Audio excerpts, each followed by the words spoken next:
baby. Good evening. It is Wednesday night at 7 p.m. That means it is time for Draft for Upside. Crack your beers, pour a pint, get in this chat room at LennyMilnickFantasySports.com and join me, Johnny Danger, and my good man, Chris Big Score, EM Key from Florida. How you doing, buddy? I am doing fantastic. Ready to talk some sports here, drink some beer, and have a good time. Heck yeah, man. So first thing we're going to do is we're going to tell you all about our beautiful beers we're going to be drinking here. Chris and I will go into a little bit of DFS baseball for the 2-game late slate tonight and a little peek ahead at the early slate tomorrow. Then Mark will join us around 7:30 or so. We'll do a little NFL draft and talk best ball strategy. And then, of course, in the last hour, Adam White, our PGA expert, will be joining us, and we'll break down this week's PGA Tour event, which he says he's excited about. But we'll see. Yeah, we'll see if he shows up. He's no-showed us a couple times recently, Chris. Yeah, I mean, as a matter of fact, everybody kind of no-showed me last week. We did that. I'll tell you, the hardest part was that I had to constantly talk, and it made it difficult for me to drink beer last week. It's so hard. It's so hard. So tell me what's in your glass over there, big guy. Yeah, I've got a hazelnut bourbon barrel-aged stout from Cycle Brewing out in St. Pete. Been holding this for a while. Actually, it's my buddy's. I'm supposed to send it to him. A couple months ago, he told me I could drink one of them. And so you know what? I'm going to go ahead and do that, especially because I can go buy some fresh ones for him.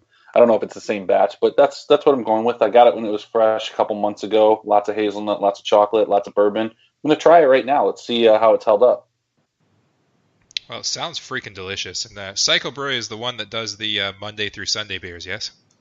Yes, that is correct.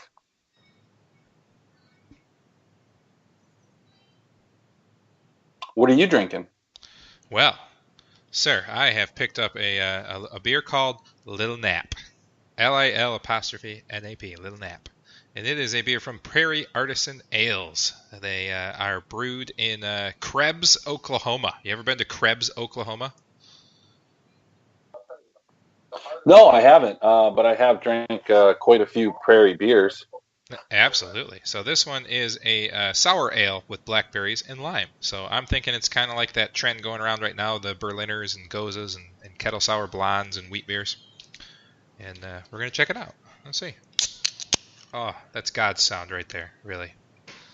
It is. Oh, blast in the face with huge, like, blackberry and citrus aroma. It's kind of like a hazy glass of Kool-Aid. Nice, thick rosé-ish head on it. Doesn't smell super sour, but definitely blackberries and lime coming right at you. Oh yeah, that's good. That's good.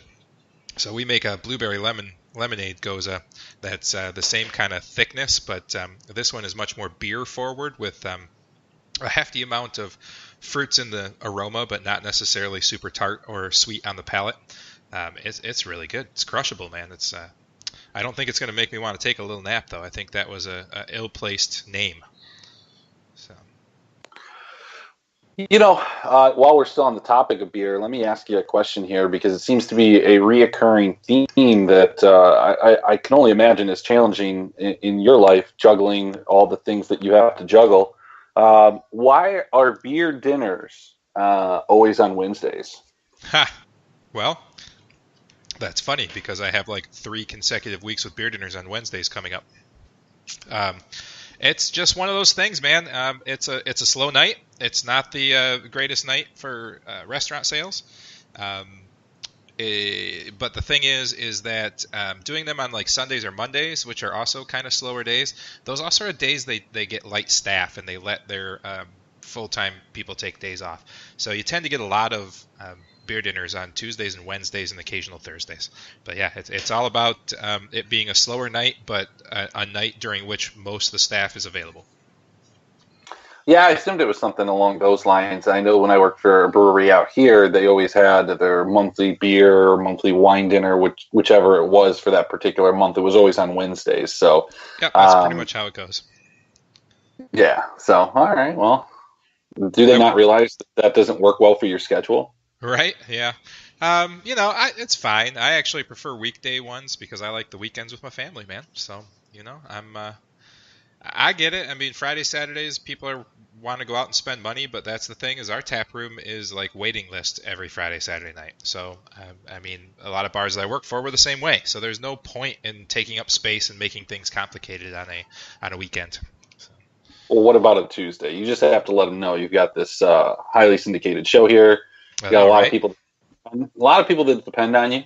this is true. And hey, where else are they going to get their quirky DFS PGA lineup construction, thought process? So, Right, I know. It's actually every time I'm not on the air, a newbie saves $1. It's true.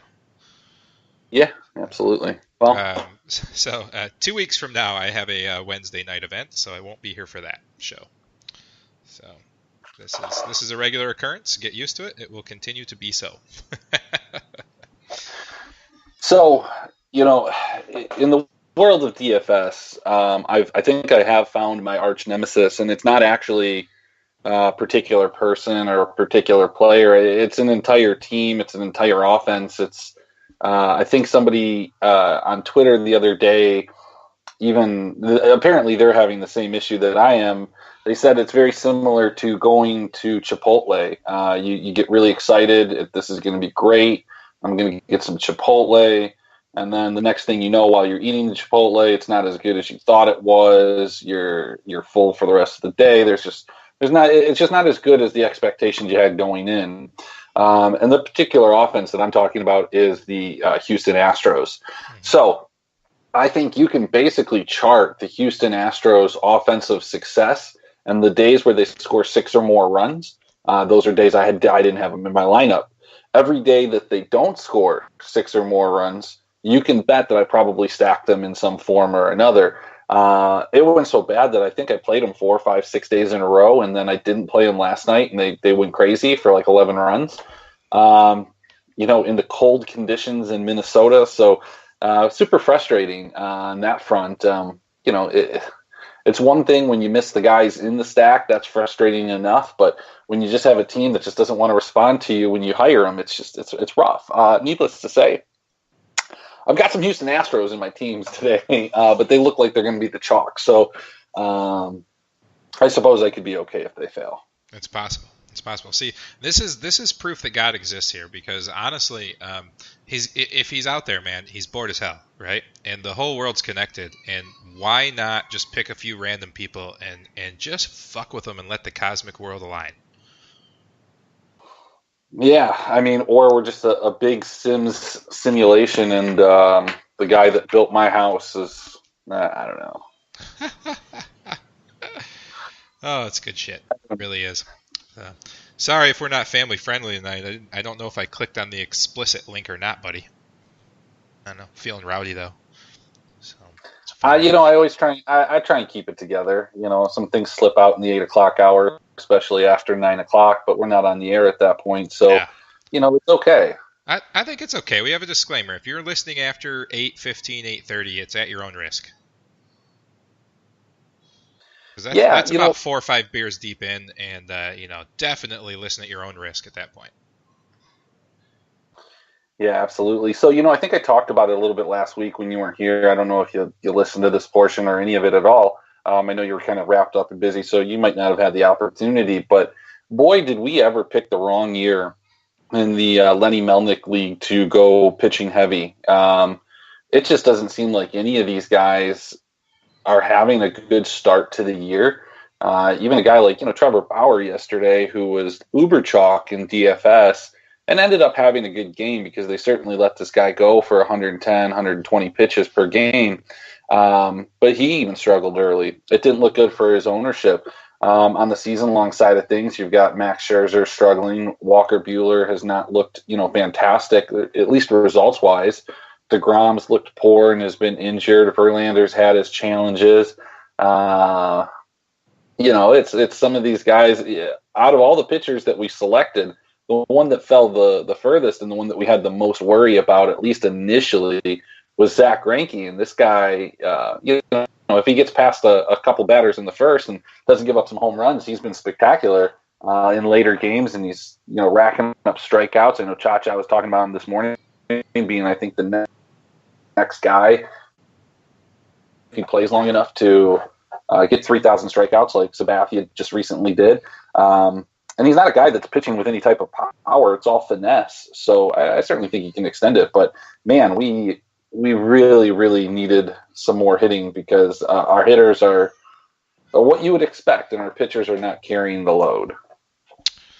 Yeah, man. It's not good. And we need Aaron Hicks to come back and light the world on fire. That would be helpful. We need Odor to do the things that Odor does, and we need our pitchers to come back through. I mean, do we get rid of Alex Wood? What do you want to do here? You want to look at our team right now and see if we need to make some changes? I think you actually already put in a waiver claim to get rid of Alex Wood. I don't know when I looked at it this morning if it's already processed. I went ahead and I made a claim myself for a particular player that you can look at, but I don't really want to talk about it on air. Or actually, I didn't because I think somebody had it.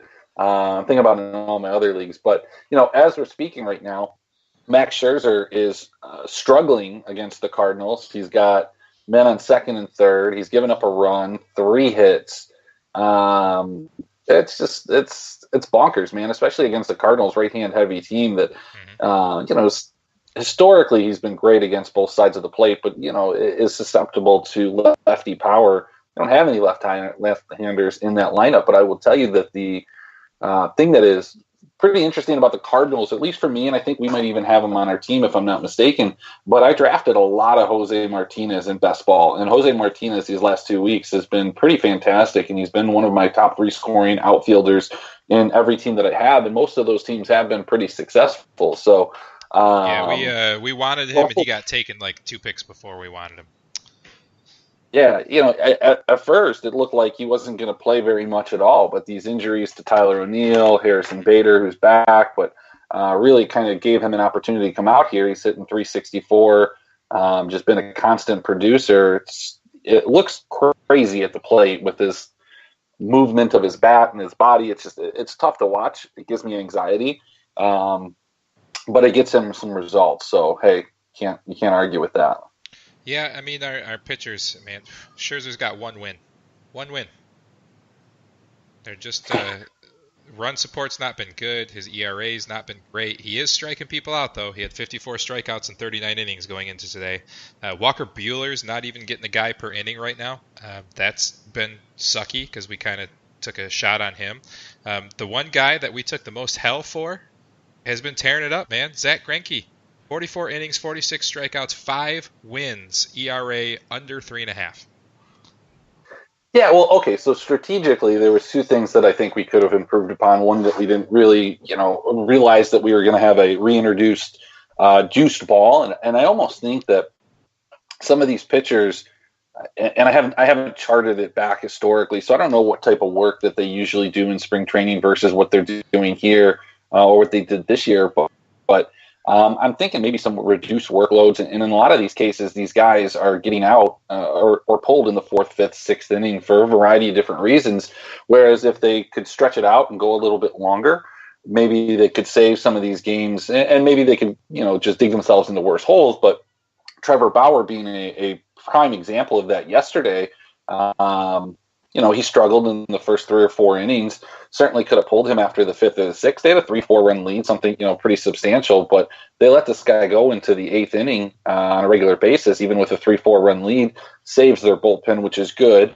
But you have to wonder what that's going to do to him at the end of the season, especially if that's going to be the strength of that team. But they, getting onto a tangent about Cleveland, they are getting healthy. Their lineup looks a lot better in a lot of cases, but man, as we just talked about, that looks like Cardinals are up 3-0, but It's the end of the game. So it's been tough, man. It's been tough. But the other we do have 3 dingers today, though, so that's good.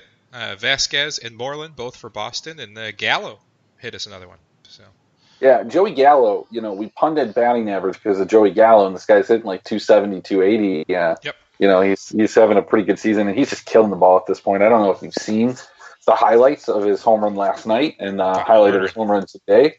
But they are, upper deck, just I mean, he monster. basically has turned into Crush Davis this year, is what he's turned into, and that's fantastic. I think he's better than Crush ever was in terms of plate discipline at this point. He's striking out a lot less. Well, Certainly, Crush's he's not batting going average is murdering him this year. So it's been murdering him for years. I mean, outside of that one year where he popped off like 30 or 40 home runs in the first half, and I have to wonder if there was, some assistance there. Yeah, you know what I'm saying. But look, even beyond that, I think one of the mistakes that we made in a 15-team league, and I've never played in a 15-team league, so this is kind of a newbie mistake from that end, is that we did draft some of those players that were injured. And drafting those players that were injured, we looked like we were getting good values. But what we didn't kind of take into account, and I will in future, there's not a lot of players to choose from. So, you have to... This is my first 15-team league as well, just for the record. Yeah, and you have to assume, I guess, that some of your players are going to get hurt. And if you already start off with some hurt players and then some of your players get hurt, like Odor did for a little while there, you just have really slim pickings to go about and replace in your lineup, and it makes it kind of challenging. I've been lucky on some of my other teams, even just in 12-team leagues, to have avoided injury. But, my main team, my team that's doing the best, that I went with my normal, go hitter heavy, Soto and Yelich just, haven't been playing recently. But luckily I've got Chapman, Tim Anderson, Moncada, Gallo, just a bunch of murderers to crush the ball in their absence. In fact, I'm trying to flip Tim Anderson at this point because there's no way that this pace continues with Tim Anderson. For sure. So real quick here, man. We've got a couple people in the chat room. Cam and Unholy Toledo have joined us, and they've got an interesting topic that Unholy was talking about that I was listening on the radio today and participating in some conversations on Facebook I want to get to in a minute. But you are listening to Draft for Upside if you're catching us on demand. We are on the Legend Sports Network, which can be found at LennyMilnickFantasySports.com. Go there, click Listen Live. There is a live chat room for every show. There's almost always something going on here for 7 days a week. You can register as a guest. You can register for free, have your name up there, and interact with all of us. It's a lot of fun. We're on every Wednesday night, 7 to 9. All four of us will be here at some point tonight. It's our 2-hour show, in which we cover pretty much anything going on in fantasy sports. Behind us at 9 o'clock is Brian Jora, the Mets 360. At 10 o'clock, a Fantasy Fan Sportscast with Easy and Alan. Pretty much every day of the week, you get Money One is Twice as Nice with Cam at 5:30. You got JJ Sports Talk Tuesday through Friday at 2 o'clock. You got Lenny's Daily Podcast 6 days a week, Monday through Saturday, it looks like, even though the schedule says Thursday twice in 1 week. So that's interesting. Monday, Tuesday, Wednesday, Thursday, Friday, Thursday, Sunday. A little fix on that, but that's fine. And all kinds of other great shows on the station pretty much all the time. So, Chris, are you looking on the chat room? Do you see what Unholy's talking about here? Up there he says, lost 2 sure wins in Roto because the starter was pulled after 4.2 innings despite leading comfortably. So this has been a topic because I went deep down like a 200 comment fantasy baseball Facebook discussion on wins versus quality starts. And basically one of our guys here, I think it was George maybe, one of the guys on the show here, was basically saying quality starts are a garbage stat. MLB doesn't keep track of them. It's not good for baseball. It doesn't take into a lot of different things. And one of the problems is that pitchers are getting pulled earlier and earlier and earlier. We've got this opener thing that I think is brilliant and should be used more often. I think they need to change the win stat and not require 5 innings out of the starter to get the win. If they want to have a requirement, I mean, sure, maybe 3 innings. I don't know. How about no innings? How about you start the game, your team gets the lead, and it ends that way, you get the win. I don't understand why my starter's got to go 5 innings, but a guy can come in, close out the end of this 4th inning, they could leave with the lead, and that guy that came in as the reliever and pitched 1 out gets the win. Yeah, I mean, I guess the way that you kind of correct that, because I think the win is a garbage stat too, for some of the reasons that you mentioned, and because there's a lot of things that aren't in the pitcher's control, and that that aspect of it. You're grading your pitcher on getting a win when you're requiring your offense to be ahead, and then the bullpen behind him. Yeah, Sure. so you're factoring those in when you're drafting, but again, it's not a singular stat. It's no different than Well, part of the flawed argument for that, Chris, was starter. they were saying is that what it encourages you to do is build a complete staff, and that adds value to middle relievers because they can get the win. So it's much like a baseball team needs to get that win. It's just something that adds value to middle relievers, which I understand, but I do know what you're saying because it's out of their control. But that's dumb. Okay, like nobody's, even those guys that are saying that aren't really doing it. The only person that I've ever seen that stacks up middle relievers is you in a 15-team league. Yes. That's the only thing. I do it in every league, to be honest. I get my closers, and if I don't have a chance to get the closers, I like those middle relievers because they give me, 2-3 innings. I get 2, 3, 4 strikeouts. I get a shot at a win, a shot at a save, a shot at a hold. They just add a lot of value in holds leagues and wins leagues. So I just it's the way I've always played. It's treated me well. Yeah. Well. Okay.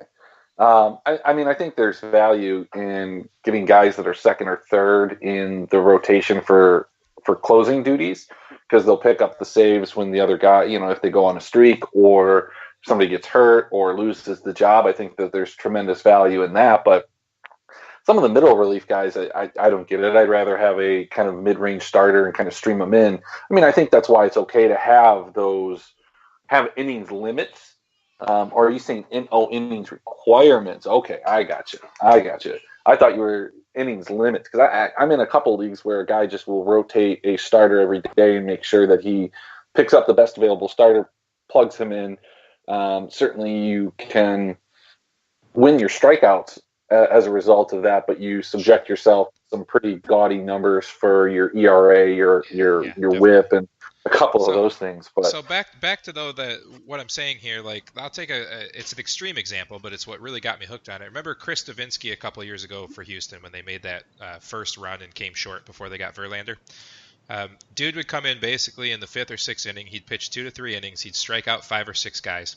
And that year he ended up with like 12 wins and like 16 or 17 holds and 3 or 4 saves. And so basically he pitched 3 days a week and he would accumulate 7 or 8 innings.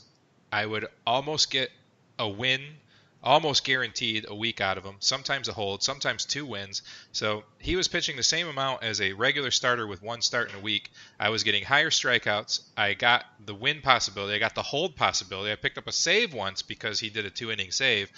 It was so much more valuable than, say, streaming guys like a Marjavicius in. And he was completely consistent all year round.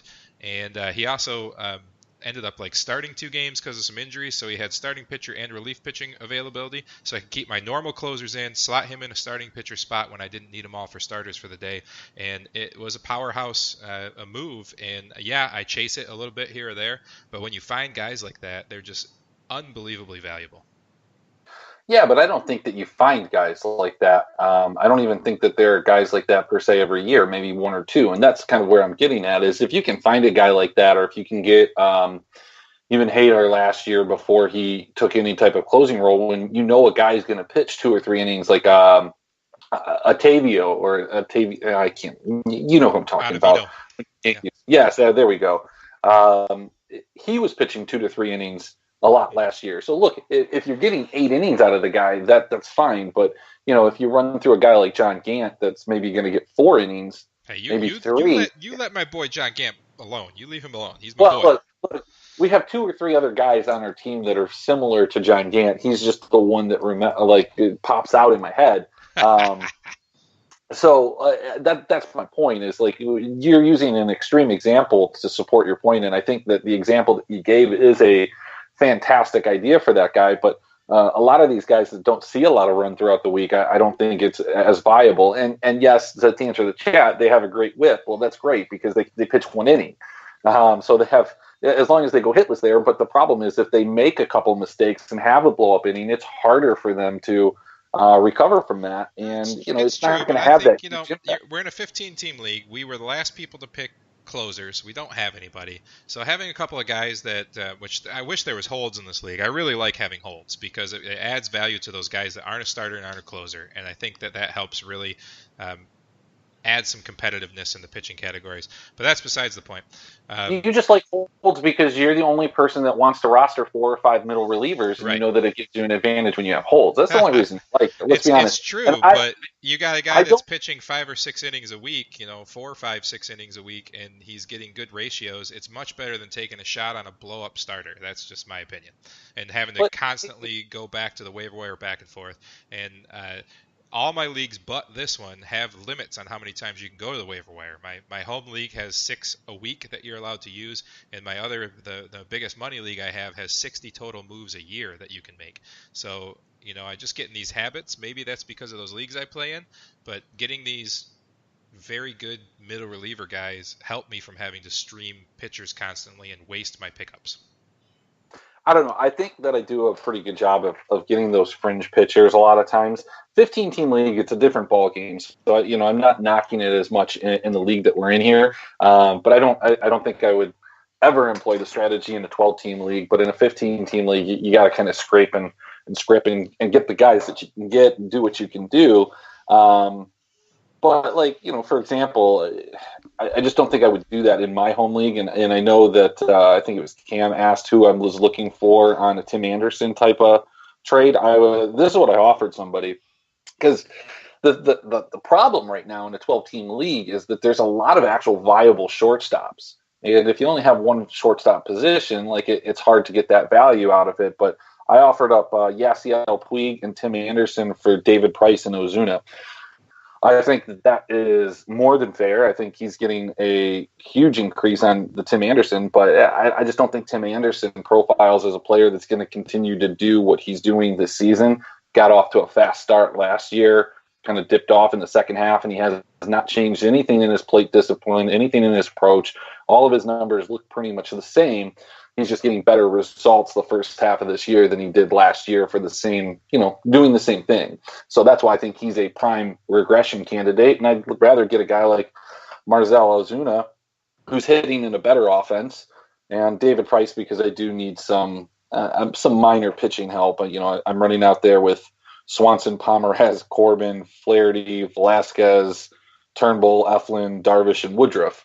So it'd be nice to have a solid number 2 starter on my team. For sure. All right, well, let's take a quick look at DraftKings 2-game slate tonight, shall we?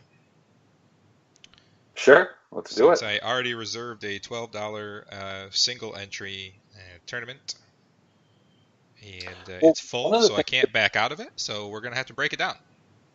One of the things that I would tell you on those $12 tournaments is that, especially in the main slate, they're a good tournament because they pay out over 20%, but then they pay you $25 as a min cash. So yeah, love them. Good tournament to select. I usually look for that 2x payment at the bottom. Yep. Or I'll accept a 1.67 if they're going to add an extra 5%, cash rate. It's basically my favorite tournament on DraftKings. I'm usually playing one, and depending on the slate, they're usually 49, 72, or 98 players in the pool. And yeah, you're right. They pay out 22% of the spots, and usually the minimum cash is double your money. So it's a great tournament. I like it a lot. And then I like the the $5 to $10 3-max entry tournaments. Those are my favorite plays if I'm not playing cash. Well, I'll tell you, the $20 3-max is a good tournament, and if you're getting up into the higher stakes, one of the best tournaments is the $100 single entry. $200 minimum cash, $5,000 at first. It's usually, I want to say, 300-400 person tournament. It's good from that front, but you do get a lot of sharp people there, so it's tough to cash. It's tough to win. For sure. So I have entered the 98-person, $12 single-entry nighttime slate tournament. We have 2 games. We have the Dodgers at the Giants. They are playing at 9:45. And then we have the Blue Jays at the Angels playing at 10:07. Starting pitchers today, we have got Ryu facing off against Bumgarner. And then we have Marcus Stroman going up against a looks like a opener in Luke Bard, and then they have the projected long reliever as Felix Pena. I keep getting burned by these projected long relievers, them not actually coming in the game. Well, Pena was listed as a starter for a good portion of the time. I think around 5, 6 o'clock was when they updated that there was going to be an opener, and this is what they did with Pena last start. So I wouldn't worry about it. All right, sounds good. So we're looking at purely the pitching matchup. Obviously, probably the highest talent on the board right now, and having the easiest matchup is probably Ryu at 9,200. Yeah, and well, look, that's also going to be in a good park situation as well. So you've got a guy in Ryu that, as long as he can avoid getting hurt while pitching or in between starts, and you can get out there on the mound, he's a guy that I like to roster a lot of times. He's reasonably priced because of some of those issues, but this season has been no different. Got pulled in the second inning of a game because he got hurt, but his xFIP's at 2.15. I mean, that's just ridiculous. So when he is playing, he's doing fantastic. His strikeout rate against lefties is 28% this year, 31% against righties. So it really doesn't matter. Guys only giving up 35% hard contact to both sides of the plate. And then you've got a team here, and I'm just going to run down the lineup. This is their K rate against lefties, 35, 37, 28, 12 for Buster Posey, but he's not really a threat. 23 for Longoria. Pilar is not really a threat, 12%, but 31 for Crawford and 9 for Solarte. I mean, there's a lot of strikeouts in that lineup, and this is a lineup that doesn't have but one guy in Pilar with an ISO over 200. They only have 3 guys over 150 if you add in Belt and Longoria. So I don't know. I mean, it's a lock button type situation for Ryu for me, especially in the 2-game slate. I think he's going to be chalky. He's probably going to be 60, 70%, maybe even 80%. But I just... Yeah, how do you stay away from him when he's going against a team who probably the best hitter on the team is not available in your lineups with Bumgarner? Yeah. Well, I mean, look, they're a little feisty. I mean, they do have some guys that can make contact and some guys that can run through this lineup, but you're betting on something that happens maybe 1 out of 10 games for them, and it doesn't typically happen against a pitcher like Ryu. So that's I mean, I can make a case against it because you want to be contrarian, but that's a 100-person tournament. This isn't a massive field GPP where you need to get really crazy. So I lock button Ryu there. My second favorite pitcher on this matchup is pretty much in the same game, and that's Bumgarner because he's pitched really well. 3.31 xFIP so far this season. He's not giving up tremendous power numbers. His ISO is 115 and 171 from lefty to righty, respectively, but his K rate against lefties is at 32%. The problem is that they're not going to put out a lot of lefties in this lineup. You've got Seager, Bellinger, and Verdugo. Bellinger at a 14% K rate, one of the best in the league at this point in terms of, not chasing. He's kind of almost at a Mike Trout level at this point, having a fantastic season and certainly a scary ISO number against lefties, which has not been his profile in his first 2 years. This should be a matchup where it's you shouldn't be afraid of Bellinger in 2017-18, but 19, I like Bellinger, and I almost say that you pitch the 2 pitchers in this matchup, and you Bellinger's a one-off, or maybe Bellinger Sure. and Verdugo. Well, here's my take on it, Chris, is that I think that Bumgarner is going to be the least owned pitcher because he's going against the most potent offense, hands down. And I think that the Dodgers are going to be over-owned. So taking a guy like Bumgarner and throwing Bellinger in there just because he's awesome, and then loading up on against Stroman or against Pena is probably where I'm going to go. Hey, you know what? Before we get into this, I want to give you some news that will make you laugh and make me look bad. But, we were talking about these starters and these middle relievers, and Chase Anderson just got scratched, and Jacob Barnes is going to make the start today for Milwaukee. I don't know if we should feel good about that or bad. I mean, we picked him up, didn't we? Yeah, he's there, and but he's starting against Colorado. I think Jacob Barnes is a right-hander, though. Colorado has not been super good against right-handers on the road, but I just think that that lineup has been decimated for a while. They're really healthy now. Daniel Murphy's coming back, looks revigorated. I don't know. I don't know how I feel about that. There should be some strikeouts, but hopefully Barnes, gets 4 or 5 innings and earns himself a win for our team. I'm going to guess that he only goes 3 innings. You're probably right. I mean, and that's the predictive thing that you can look at on some of these things. Like Hector Velasquez earlier today was the starter for the Red Sox, only went 2 innings, but that was, he pitched 2 days ago, albeit 13 pitches, but you kind of had to expect that he wasn't going to go very long. I was hoping Stanek went a little bit longer in the first game since they were on a doubleheader, but good thing about Barnes though is that he hasn't pitched in 4 days, and he only pitched 1 out, not even an inning, just 1 out. And before that was 2 days before that. So he truly hasn't been out there and pitched in 5 or 6 days. Yeah, I mean, so maybe like 40, 60 pitches, somewhere in that range. So yeah, I mean, these guys aren't stretched out. There's no way they're going to let him throw more than 50, 60 pitches ever. So I think you're going to see him pitch 3 solid innings and get pulled. Or he's going to blow up in the first inning. One of the two. Oh, absolutely. He definitely has that ability to blow up. Yeah, it's remember when God, who was the Detroit closer when we went to the last World Series? I'm Zumaya, Rodney. It wasn't Rodney. It wasn't Zumaya. It was before that. Troy Percival? No, not Percival. Anyways, I don't know. I can't think of the guy's name right now. But he was that guy, man. He had like 45 out of 46 saves that year, was complete lockdown. In save situations, he had an ERA less than 1. But when he would come in the 7th or 8th inning for any reason, he'd just get blown out because it just wasn't his thing. And so, yeah, seeing a guy like Barnes get that start, he could just be out of his element and just get rocked. Yeah, let's take a look here. Welcome to the show, Adam. How are you? Hey, Adam. How are you, buddy?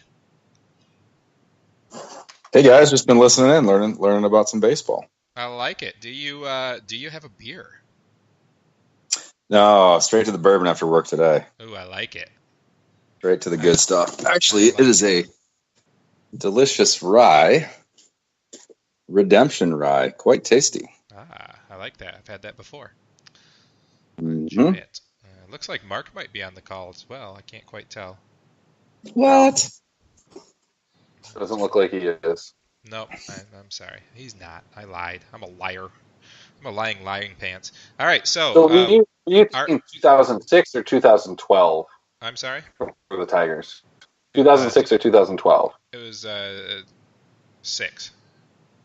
Okay. I'm looking it up right now on some slow internet. But, hey, getting back to this breakdown here, let's say you did want to go ahead and attack Bumgarner, and I can't I can't blame you for doing so. But I kind of like that Bellinger. Freeze has kind of platooned in against lefties over Muncy. Turner just hit a home run, but he's been struggling. I think you have to work in Verdugo, and I feel like that. I feel like that for all eternity at this point. Thursday. Was it last Thursday? I believe it was last Thursday. I played a lineup in the early slate, and I played Kiki Hernandez. Had I played Verdugo over Hernandez, I would have won $25,000. Yeah. And it's not like it was. Yeah. So I always just feel like you got to put Alex Verdugo in every lineup, so you don't lose $25,000. Yeah. But hey, it wasn't 2006 because that was Todd Jones, the cardiac cat. You're talking Valverde, aren't you? Valverde, that's who I was talking about. Valverde. So Todd Jones had like 54 consecutive saves the year they went to the championship, and but he had an ERA of like 5.8. Like he'd come in every game with a 3-run lead, give up 2 runs, and get the save. God, he was awful. I do remember him. But he was perfect, so they just kept leaving him in there. But he literally had like a 5 or 6 ERA, but had a perfect save record on the year. It was unbelievable. And then Valverde, anytime he came in a non-safe situation, like tie game or they were way up, he'd get rocked. That's what we were just saying. We were talking about so Barnes, the what is he, the setup guy basically for Milwaukee right now? He's just a middle reliever, dude. He's just a guy in the pen. Yeah, they moved him to the start, Adam, out of nowhere. Scratched the starter and put him in. We were talking about how he probably could pitch 3 good solid innings, maybe 4. But then we were talking about like when you take a guy out of his element, and that's the first thing I thought of was Valverde. Had like a less than 1 ERA in save situations and had like a 27 ERA in non-save situations. Gotcha. I can see the Valverde and Todd Jones references now. It all makes sense. Now you know what we're talking about. Yeah, now you're caught up in it. All right, so we got this breakdown done here before Mark joins us. So we've got Ryu locked in. I'm kind of on board with going Bumgarner, fading the crowd, and finding my bats elsewhere. That's probably where I'm going to go in a single entry tournament. Because I think Bumgarner will be the least owned because the Dodgers have the best offense, and the bats are probably going to be over-owned on the Dodgers side too. So, let's take a shot. Let's go Bumgarner, and let's find our bats elsewhere. Yeah, so, I'm trying to pull up Pena's numbers here and talk about the late pitchers, but for some reason that just won't let me bring up Pena. Give me a second here. Well, I can look at his stats that are on DraftKings real quick. We can look at his game log. Those aren't the stats I'm looking for, though. No, I know those aren't the starts you're looking for. So let's look at the other side. 1, 2, 3, 4, 5 starts. He's never gone more than 5 innings. He scored double-digit fantasy points in only 2 out of 5 starts.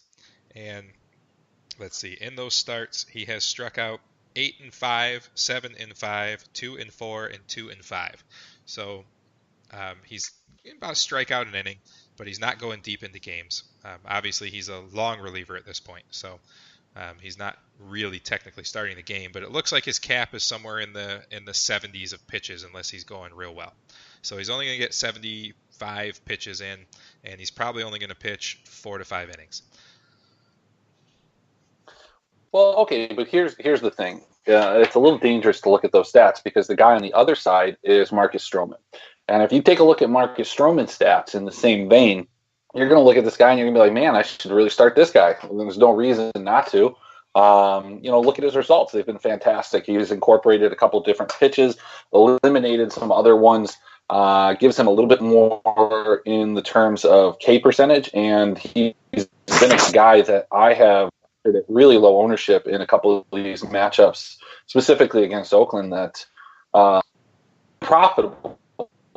But in this matchup, here's the problem with Stroman, and looking at his strikeout numbers, despite the fact that he's 27% to righties, he's only 20% to lefties. That's not terrible on a 4-game slate, not giving up a lot of power, but K percentage to righties so far this year for this Angels lineup, 5%, 8%, 23, 8, 11, 26, 5, 30, and 7. So the problem is there's not going to be a lot of strikeouts in this lineup. Right. If he got to 6 or 7 strikeouts, that would be fantastic. But it's a 2-game slate, so I think you can consider him.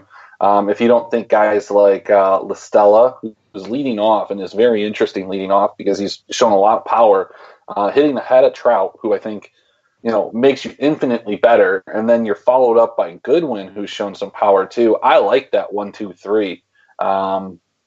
It's just Stroman hasn't given up any power. 0.028 ISO to righties, 0.227 to WOBA, hard hit percentage at 38, 34% fly ball, so extreme ground ball pitcher, even more so to left-handers, almost 60%.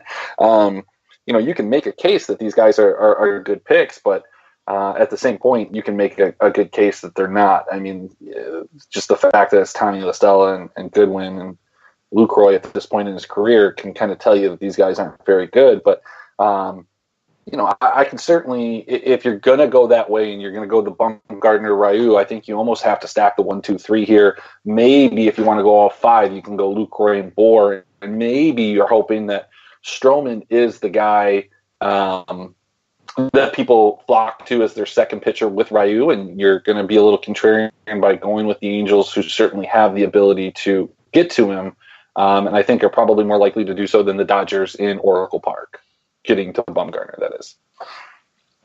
Yeah, I agree here. So I like the 1, 2, 3, 4 over there. I got to save an outfield spot for Bellinger because I got to get him in there. Sure. Well, and here's the thing. On the But, other side of this, I don't know if I can do Bellinger and Trout though, because that only leaves 2,800 per player. So I don't think we can pull that off. well, then that's okay. Then I think maybe you go with something like the 2-game slate, so you get somebody else in there, and you get either maybe like a Verdugo over Bellinger. Yeah, we're gonna pick a guy in that lineup. I do like that. He wants to give me redemption for your $25,000. That's what he wants to do. He wants me to have profit on your flop lag. That's what he wants. Ah, man, dude, that's like, and I'll tell you what. Here's the thing about that. There are a lot of times where you'll look at a lineup and you're like, man, if I just switch these two guys out, but like if I switch these two guys out, would I have really done that? Was that something that I would have considered? Would I have changed these 3 guys? Would my lineup have looked the same if I took this guy out to fit these 2 guys in? And a lot of times you can probably talk yourself into probably not. But that day, I specifically made a second lineup so I could get some exposure to Verdugo. So like that lineup was like that slot was basically his. The only reason I didn't pitch him, I believe it was against or hit him was I believe it was against Leicester, if I'm not mistaken, and lefty versus a lefty righty with Kiki Hernandez. So I still think the decision was okay, but man, it was pretty close to being the other way. So that's why it still stings. And this it's is where I landed. Ryu Bumgardner, Danny Jansen, Justin Bohr, Listella, Drury, Simmons, Trout, Goodwin, Verdugo. Yeah, just the guys that I like in that Blue Jays lineup was Drury was going to be my one guy that's been barreling up the ball pretty frequently recently. Has been putting up some good power numbers, high fly ball. I like Smoke too. I mean, I get why you're going with Bohr. Bohr is a guy that is boring to me, but he certainly has the power. So real boomer bust. I don't know. I can't fit Smoke in just because of the price difference. So what about $600 more than Bohr. So. What about Rowdy Tellez? I'm $100 short from getting Tellez in. All right. Well, then, I mean, it is what it is. So I like both of those guys. I think Tellez's profile is pretty similar to Bohr, but he's hitting 4th versus hitting 8th. Right.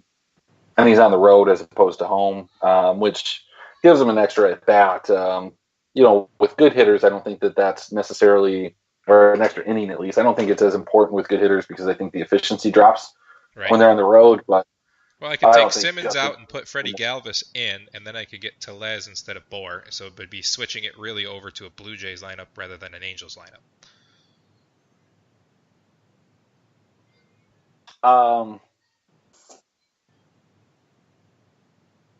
So then it'd be Ryu, Bumgardner, Jansen, Tellez, Listella, Drury, Galvis, Trout, Goodwin, Verdugo. I don't think you make that change so much unless you could have gotten Smoke instead of Tellez, but I don't think you could have, based off of what you're telling me. Nope, not unless I save another $500 somewhere. Yeah, but I think you're good with where you're at here. I'll make a lineup, and I'm putting it in this $1. I'm going to use some crowns. Somehow I earned 25,000 crowns last month, and I only have 578 in my account because I spend them like crazy. Yeah, way to go. Thanks. I like it. All right, my team saved, man. Do you want to take a quick look at pitchers for tomorrow's early slate? Yeah, let's go ahead. So, who do you want to talk about? We don't have Mark here yet, so let's see. Where's the Thursday? The Thursday featured slate is 5 games starting at noon. Mm-hmm. I like that. That's kind of sexy. All right, where's my $12 game? Ooh, $12 1,400-man league. That might be a little bit big for me. That's what I don't have my big boy pants on right now. It's fine. Yeah, for sure. So I was at another brewery today doing my side job of Michigan Brewers Guild ambassador, and I was talking to them in the back, and they had a guy back there talking about putting in another floor drain for some more tanks, and he said, yeah, the one over here is 5 or 6 inches, but the city's telling me I got to have 8, and I said, my wife tells me just the opposite. She says I don't need 8; that 5 to 6 is just fine. I thought it was funny. The city guy didn't think it was that funny. But, Oh man, I would have been laughing if I was there. right? I thought it was hilarious. No, the brewery owner laughed, but the city contractor did not. Yeah. Oh, well. I think that's a byproduct. Like that's part of being a city contractor. You can't find something like that funny. Right. I think that's probably true. Maybe he laughed on the inside and retold it later. Then it'll make me feel better. That's a possibility. Yeah, it's a possibility. All right, I'm just going to throw $1 into a single tournament just so we can get this started here. Let me find a good one. Ooh, Daily Dollar right there. That's a good one. Daily Dollar. All right, so let's talk about game to game here. Noon, 12:10 p.m. Eastern Time start. San Diego at Atlanta. And we are featuring Strom and Foltynewicz. What are your thoughts here? Let's take a look at both of these. So, Foltynewicz had a pretty good outing in his last go. I mean, I don't know. I mean, what did he give up? Let's take a look. I thought he had a good outing, but my numbers here are not saying that. It was all right. It was against Colorado. 6 inning pitched. He had 5 strikeouts. But he had 4 earned runs, gave up 2 home runs. XFIP at 5, 55% fly ball. But he pitched 6 innings and only threw 78 pitches. So, there were some positives in that outing. Let's see. That's not a. I don't know. He doesn't grade out as a great pitcher this year, but he only has 6 innings, so I'd have to go back and look. But there are a couple other. Let's see. I mean, I'm probably going to pass on both of these pitchers. I'd be interested in stacking up against Strom, but at the same point, I think you can make a case for Strom as he's gotten some results. But outside of that first start, I think he's just gotten a little bit more stretched out, a little stronger, more used to this starting role. He's still giving up a good amount of hard contact, 45% hard contact, a low K rate at 19.4, only a 9.3 swing and strike rate, and a 47% swing percentage. So, he grades out as one of the worst pitchers on the slate. I'm not crazy about it. Let's move on. All right, so the next game, Cincinnati at the Mets, also a 12:10 p.m. Eastern start. You have got Tyler Mahle and Noah Syndergaard. So Syndergaard versus the Reds at home. Come on, right? The Reds strike out. Syndergaard strikes him out. It's kind of a no-brainer. Yeah, it would seem like it. I'm just not I'm not a huge Syndergaard fan this year.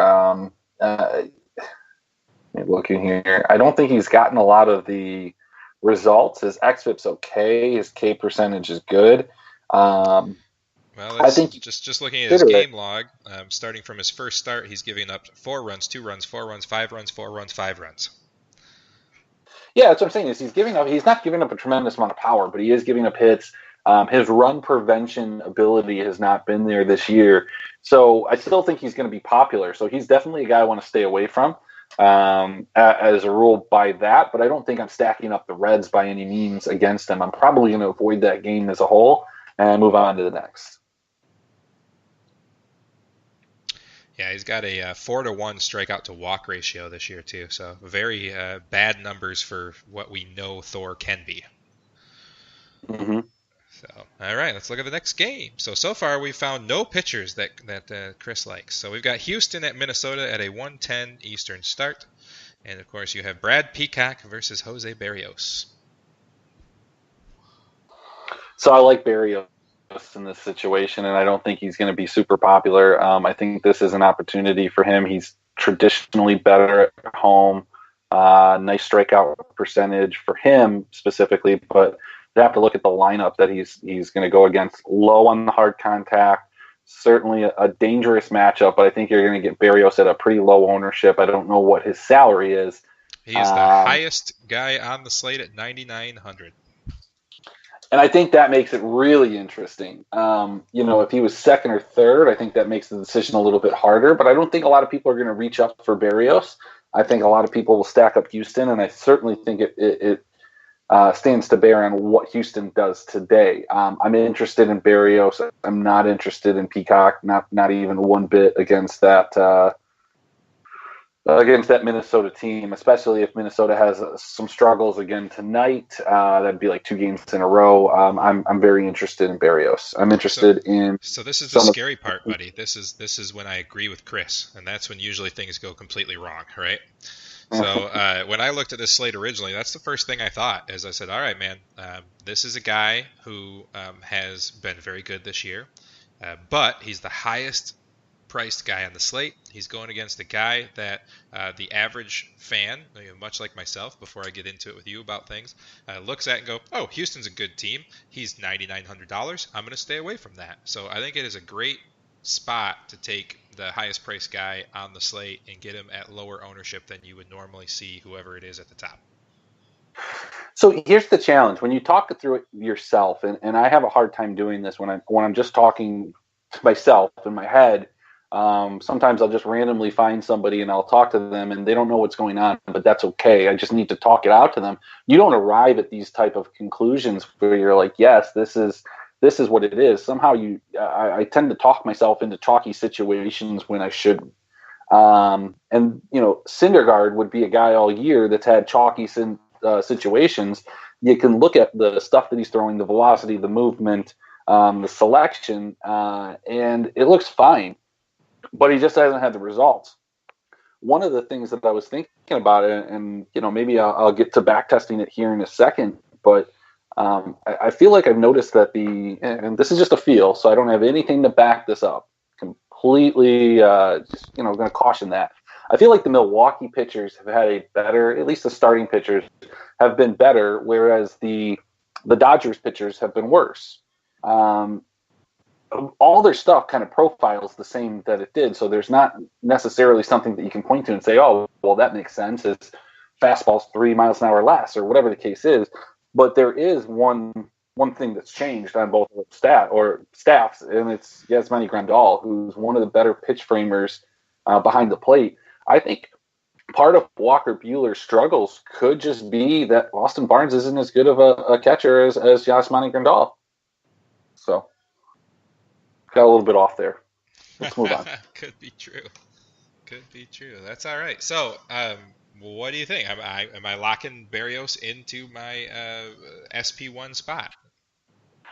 Yeah, and I think that's the thing that you have to do sometimes. And I like Jose Berrios. We'll talk about a couple other guys. I think there's a guy on this slate that I think is my favorite pitcher. It's not Berrios, but I would lock him in for now, and we'll replace him here in a second. All right, well, let's keep going through it. We got another 1:10 p.m. game. We have got Colorado at Milwaukee. They probably will be domed up looking at the weather going on tomorrow. And so we've got John Gray and Freddie Peralta making his debut off the IL. Yeah. I have some interest in John Gray. Depending on Yelich, if he's in the lineup or not, certainly has a big bearing on that. And then I'd have to dig a little bit deeper into John Gray. I think I saw an article on Fangraphs where they were talking about Ryan Braun and how he's trying to cheat a little bit on fastballs. He's gotten lucky on that. And, I just don't think that Milwaukee lineup is as dangerous without Yelich. And I mean, look, that's not groundbreaking stuff. I think anybody could come to that conclusion. So Gray with the strikeout stuff is certainly an interesting guy depending on the price. I'm all over Daniel Murphy, Charlie Blackmon, David Dahl, Ariendo, and Story. Give them so John Gray is sitting at 8,000. It's an interesting price. I like it. I think that gives you a lot. So he's probably my third pitcher, maybe fourth. Well, I'll tell you, the only guys below him are Faulty, Peacock, Danny Duffy, and Tyler Mahle. So he might be the cheapest pitcher you want to look at on the day. Yeah, probably. He's. Let's continue because I do have a favorite. We haven't arrived at him yet, but I will tell you that. Oh, come on! I know who it is. Charlie Morton. Absolutely, Charlie Morton. 52% ground ball, 22% hard contact. Going against a lineup that has some pop, but I'm not afraid of it. Charlie Morton's my guy. He's going to be locked in the lineup. I think he's going to be really popular, except for. No, he wasn't last start, but he had some other guys on there that kind of bumped him down. So I don't think he'll be as highly owned as we're thinking that he will be, but I like Charlie Morton. I like him a lot.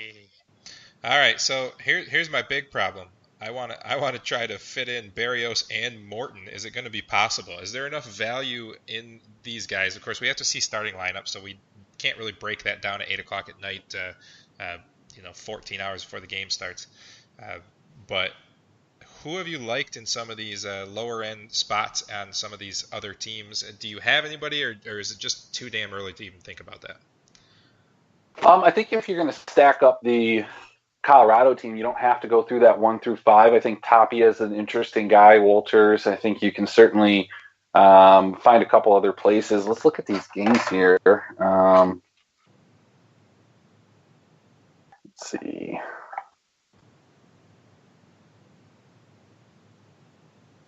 Really happy that Marco Gonzalez wasn't pitching on the main slate today because he wasn't pitching very good, and I like Marco Gonzalez. Yeah, Tony Walters is going to come in at 3,100. Lefty bat, a little bit of pop versus Freddie Peralta. With a dome, which of course their home run rate in Milwaukee skyrockets when they close the dome.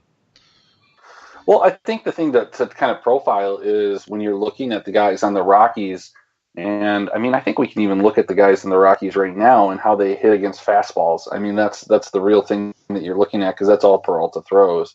So I can pull them up and profile them against Chase Anderson. You're on Murphy for the day, huh? Oh, for sure. He's expensive. Murphy, Blackman, Ariendo. You know what? If you want some value, I think Tapia and Desmond are guys that you can get into your lineup to fit Murphy and maybe one of these other guys, whether it be Blackman, Story, Ariendo. I think I would probably lean towards Nolan or Charlie over Story, but yeah, you can go with those other two guys. I'm just going to throw in a stack here just to see what we have to play with and see if it's even feasible. So if I put Tapia in and I put Blackman in and I put Walters in, that leaves me with $3,880 for the rest of the years. Okay, so you can get some value out of the lineup, whether it be Flowers instead of Walters, but that'll be expensive. I'm thinking more like a Camargo. Could be a guy that you get pretty cheap. You might be able to get a guy like Camargo's 3,700. You know what? Look, and I don't love this if you're going with Berrios, but you could go with a guy like Josh Reddick as a one-off. It's a 5-game slate. That's feasible. A guy like Gamble is interesting if he's playing. I think you're going to get some cheap guys down at the bottom of the order for the Rays. We'll have to take a look at those guys. We'll have to find some value because, all those guys you mentioned are sitting around 4,000, so they're all too high. Or Keyboom off the Nationals should be pretty low in price, and then you should also be able to get some. Yeah. And then Brian Dozier should be pretty cheap too. And they're going against Dakota Hudson. So, well, we don't have those guys on this slate. Oh, ain't no Washington on the main slate tomorrow. That's a bummer. Yep. Sorry, homie. So we'll have to look for value then. So I don't know. Anybody find Mark? What happened to Mark? Where'd Mark go? Nobody's. I don't know, man. What are we gonna do? That's so sad. He wanted to come in and tell us how bad the Lions drafted. It was going to be highly entertaining. Well, I mean, I think we can start on the golf slate. We certainly can. Give me just a minute here, a little station identification. We'll turn it over to Adam. Adam, are you going to be ready? Oh, I'm always ready. Oh, baby, he's ready. So, hey, everyone, you are listening to the Legend Sports Network. We are found on LennyMelnickFantasySports.com. Just search it up, Legend Sports Network. You'll find us. When you go there, there's a button that says listen/chat live at the top. You click that. You can check out anybody who's talking live. There's about 40, 50 hours worth of live shows every week, maybe more. There's usually some kind of replay on. There's a live chat room. You can interact right with us, ask questions. We monitor it while we are here. There's pretty much baseball talk in there 24/7. People talking all kinds of fun stuff. You are listening to Draft for Upside. This is our Wednesday night main show, 2 hours, 7 to 9 every Wednesday night. We also do a DFS hangover show with usually Chris, sometimes Chris and I, every Monday from 11 to noon. Are you going to be there this week, Chris? Yeah, I'll be there the next 2 weeks at least. Good, my because schedule. Totally forgot until you texted me Monday morning, and I just kind of bullshitted on air for 30 minutes and then called it a day. Oh yeah, well look, and I was going to try and join you, but my boss was there with me, so that was no worries. Hey, it's just a hobby, man. Don't get fired. Although if you got fired, we could go back to doing our daily show. So hey, I just want to let you know, Jacob Barnes through 1 inning has 3 strikeouts, 3 earned runs, 2 hits, 3 walks. That's an interesting line. Yeah. That's not good for us. That's not good for us at all. So we were right about being out of your element and getting rocked. Yeah. All right. Well, hey, guys, my wife's not feeling great, and I'm going to go put the kids to bed while Adam starts the course breakdown, and I'll get back on here in probably about 15 minutes or less. All right? Can I take next place and venture about the Lions draft, or is that? Yeah, you absolutely can. You guys talk football, and I'll come join you for golf when in a few minutes. Chris, I don't recall. Are you a Lions fan or no? I am. Born and raised in the Detroit area, so I think fantasy has kind of changed it where I root for players over teams, but they are my hometown team, so sure, absolutely. Yeah, I mean, obviously the organization's giving nothing to root for, so you got to resort to fantasy football. Yeah. I mean, hey. What did you think of the draft, man? I thought it was pretty brutal. I don't think it is as bad as Mark made it out to be, and how bad some people thought it was. I don't mind the first round pick. The second round pick seemed, at least on the surface, like it was a little bit of a reach. But after doing a little bit more research, I don't know if that guy would have been available to them in the third round if they really graded him that highly and wanted him that much that they had to take him there. For me, that pick, I think you could have probably traded down in the second round, gotten a little bit extra value, maybe picked up an extra 7th rounder and got him late in the second, as opposed to early in the second. It seemed like it was a tremendous reach there. I think their 3rd and 4th round picks, if I'm not mistaken, were not terrible. But again, look, we can look at these things, and a lot of the times I think that the draft and the value that people put in it, at least initially, is silly, because we don't know how these guys are going to nobody does. We don't know how these guys are going to actually grade out. So it's hard to really give an accurate initial feeling about the draft unless it's just absolutely recklessly bad like the Giants. And I don't think that the Lions were recklessly bad. I just think that they made some questionable moves. Definitely. I mean, the second round one's the one that had everyone scratching their heads, I guess. And I get your point that you're not going to know until things play out a little bit. But at the same time, like you said, that he was likely going to be available at least 10 or 15 picks later. And you could have at least, if you like the guy, known that maybe there was, one team whose radar he was on. So you trade out, you get an additional pick later that might turn into something. And I don't know. Everyone had that guy graded out as a 4th to 5th rounder. from everything I saw, and he ended up going in the second round and not late in the second round either. So I guess the issue I had wasn't as much who they took, but when they took them, and 2 or 3 of the picks could have been available a round or two later. Yeah, I think the thing that you have to look at with that guy, though, is I read some analysis that he probably would not have been available outside of the third round. So, yeah, there's a little bit of a reach there. His value is a little bit depressed because of, the injury, but guy had a tremendous amount of tackles for loss. I mean, he's a smaller school guy. I just wonder if he played at a bigger school, higher profile, and there's always a East Coast bias, and he's out in Hawaii on top of everything. If he wouldn't have been graded a little bit more, favorably as a result of some of those things. So we'll see. I mean, if he turns out to be a really good linebacker, I think people will kind of forgive the pick, and that's the point. Like, look, the draft is an inexact science. That's why you saw the Sixers do what they did in the NBA, which is, it's similar. They realized that they're going to miss on at least half your picks. So you need to get as many of them as possible and understand that, like, you're just not going to hit on a top 10 pick very frequently. And I think, the further you get into a draft, and especially a 7-round draft, that becomes challenging. I saw the grade for the Lions, somewhere around a C. So I think a C is okay. It has potential. It could have been worse. You could have, had the Giants draft. Let's just put it that way.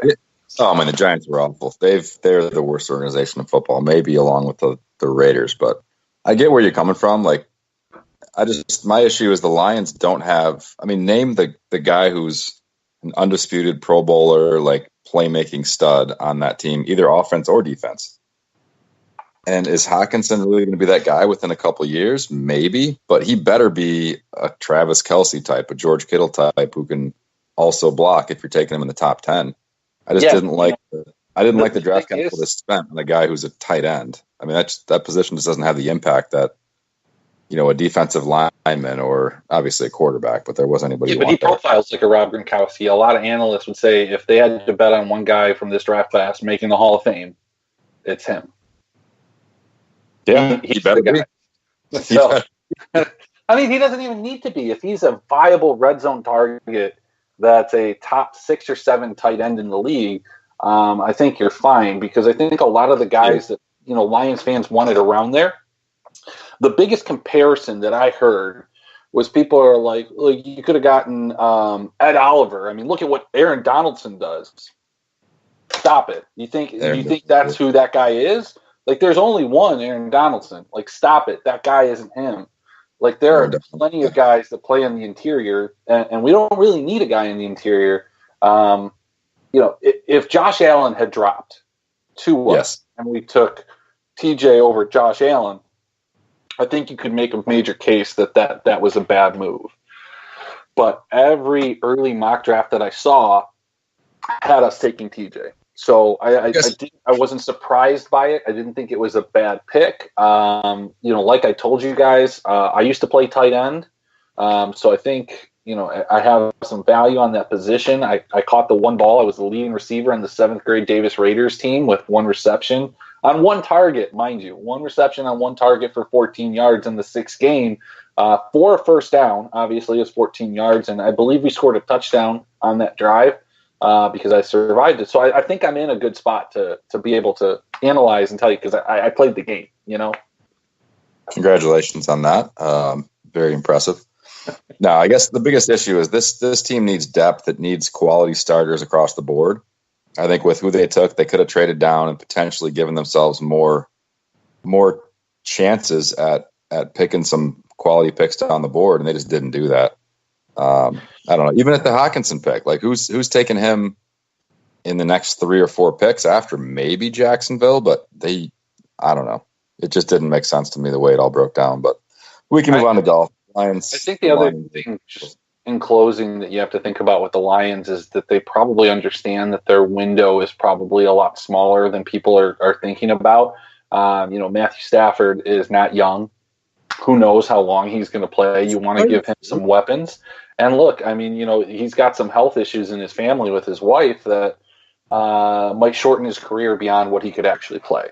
So, you want to get those weapons around him as quickly as possible, and adding depth is great. But like you said, you need frontline starters, and I think TJ is a frontline starter. I think the biggest question is why do you go get Jesse James and pay him all this money? He's a blocking tight end. He's people know him because he's had some games where he caught some balls, but that's not his role. But why do you pay him the money that you paid him in free agency if you're going to go get TJ? That is a viable complaint on the Lions there. Yeah, and the offensive coordinator we have now isn't heavy on tight end usage. He's going to have to adapt to that. But I just like to forget that he exists. Stafford's 30 years old, man. He just signed a huge contract. Like he's not going anywhere. You're stuck with him whether you like it or not. I get building around him, but beyond Hawkinson, like who do you know is going to be a starter in the upcoming season? Second rounder, third rounder, fourth. Like maybe the kid from Penn State, fifth rounder, might be in the mix as a second corner, but that's about it. Yeah, he was rated as our best steal. So a guy that we got, later than he should have been. And there were some reasons for that. I don't remember the analysis. I don't watch college football, so he doesn't drop 2 or 3 rounds after his draft grade by accident. But anyway, we can move on to PGA. I think the draft reeked of desperation by the front office. I think Quinn's kind of showing his incompetence a little bit. Like there have been some solid players he's drafted over the years, over the 3-4 years he's been here, but no one's been an impact player, even his first rounders. Like Davis, linebackers are right. I don't know. I just don't see a good direction we're heading, but that's just maybe my pessimism as a Lions fan coming through. All right. Well, let's talk about golf. Tell me about this. This is one of your favorite events. Why? It is. I love challenging golf courses on the PGA Tour. The tour has really trended towards making courses, play relatively easy where guys are going to shoot 17, 18, 20 under par. That is not my favorite. This course was the 5th most difficult on tour last year. Hosted a major 2 years ago where the winner was single digits under par. I love it, man. It's a par 71, 3 par 5, 7,500 yards. Very, very fast green. A lot of dog legs, very tree-lined course. So in a lot of cases off the tee, you're better off missing the fairway on the proper side to give yourself the right angle to the green as compared to hitting the fairway in the wrong side, giving yourself the wrong angle. So very, very challenging. I'm looking a lot more heavily at strokes gained off the tee than I typically do. And it's long. I mean, for a par 71 at 7,500 yards, you're going to see guys who can not only hit it straight, but hit it long as well. Some of the better drivers on tour will find their way to the top. And it also, the percentage of greens in regulation is very, very low at this course. It's one of the lowest on tour. So I'm looking at guys who can scramble, bomb it, hit some good approaches. It should be a fun week, but don't expect that winning score to be 13 or more under par. I think it's going to be somewhere in the range of 9 to 11 under par. Only way I could see that not being the case is if Rory just goes crazy with the putter and somehow shoots 15 deep, which he very well could, because his numbers line up very, very well and he loves his track. But yeah, it's going to be a lot of fun. Down in Charlotte, North Carolina, and should be hot. Course is playing tough. I'm excited, man. A lot of good players in this event too. A lot of guys up top that I like a lot. So what kind of chances would you give my wife after seeing her, her game after I showed that video? Who's your wife? She's got to work on her fundamentals, man. The grip is very, very shaky. That would probably be the first thing I would address. But I mean, you were playing top golf. I don't expect great fundamentals to be on display there. So we'll give her a pass on this. You see it went past the red. She was almost getting towards the green by the end of the day with that rip. She even told me by the third game that we were playing, her strategy usually is just to kind of hit it like a hockey ball into the red and just a hockey ball some points. Yeah, like a hockey. You never played street hockey with a ball that's a hockey ball? Oh, sure. I have done that, yeah. Okay. That reminds me, my all-time favorite episode of Family Feud, huge Family Feud fan, is I can't remember who it was, but it was Celebrity Family Feud, and I think it was someone from Kanye West's group. And they one of the final categories, when the winning team gets to go up at the end and the two players get to just like lightning round, and they said, name a ball made out of leather, and his answer was immediately leather ball. We still laugh about that basically every time we see anything about Family Feud. My wife and I look at each other and go, leather ball. Hockey ball. Hockey ball. I love it. Yeah, but her stroke wasn't good there. But she was hitting a lot further than I've ever seen. I actually got it to the back wall for the first time, so I was pretty excited. But what about at this course we're talking about? Do you think anybody that hits the ball long has a little bit of an advantage, or not so much given the complexity of the course? No, for sure. The long drivers that can keep it in play are definitely the guys to load up on this week. There are some guys down below I like that do that, but yeah, I mean it's a bomber's course, it's a ball striker's course, but again, I mean the overall greens and regulation percentage is super low, so you got to get guys who can not only hit it long and straight, but also when they miss the greens, which you're inevitably going to, they can get up and down a little bit. So it's one of my favorite puzzles to try and unlock here at the old Quail Hollow. I love it. So I'm looking here, and we've got 5 guys on DraftKings. Of course, you can join our league, Draft Upside League, anytime. If you come into the chat room, we'll give you the link. How about that, huh? Yeah, you can come to the chat room. Every week we do this. We got 5 guys, 10K or higher. Chalk of the week, obviously, Roy McIlroy. Fantasy Alarms got him estimated at a 26% owned here. Is that a shock to you? No, not at all.